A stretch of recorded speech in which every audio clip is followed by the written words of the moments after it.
Hey guys, scones are by far one of my favorite things to have with my morning cup of coffee. I make them in so many different ways.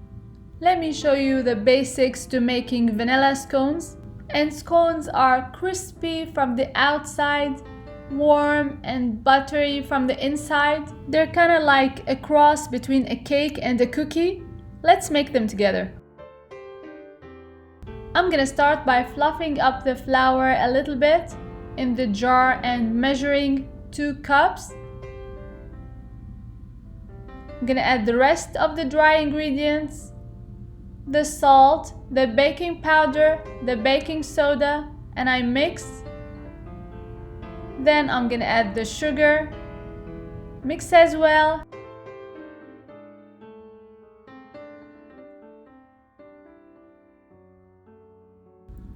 Next step is to incorporate the butter, and it's very important to have a very cold butter.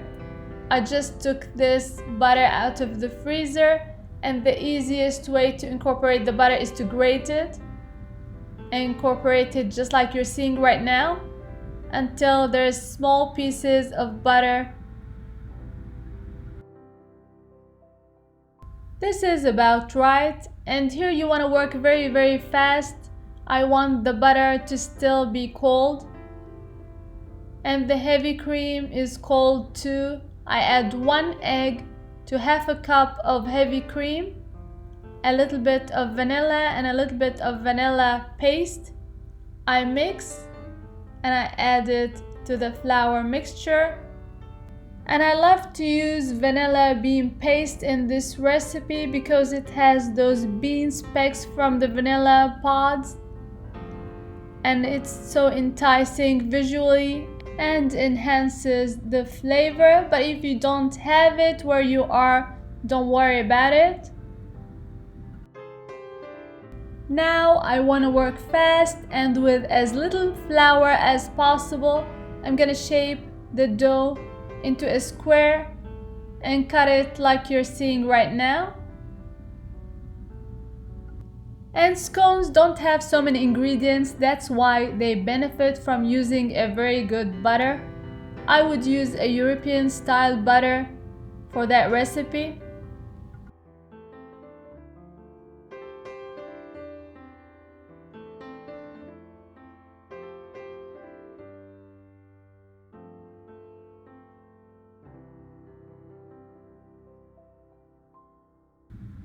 A triangle is a traditional way of cutting the scone, and it doesn't have to be perfect. I'm gonna finish the whole thing and then add an egg wash.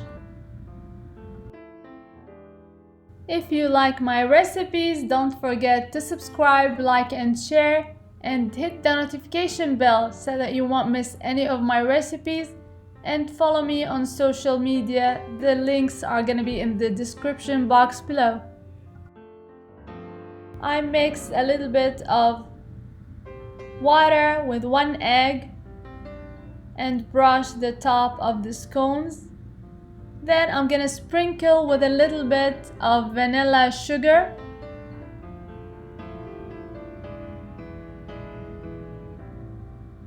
For added flavor, sweetness and crunch. Sometimes I garnish with a pecan or 2 on top of the scone.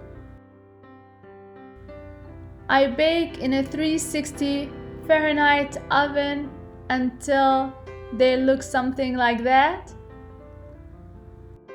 If you have any question, please don't hesitate to ask in the comments box below, and I'll be happy to answer all your questions.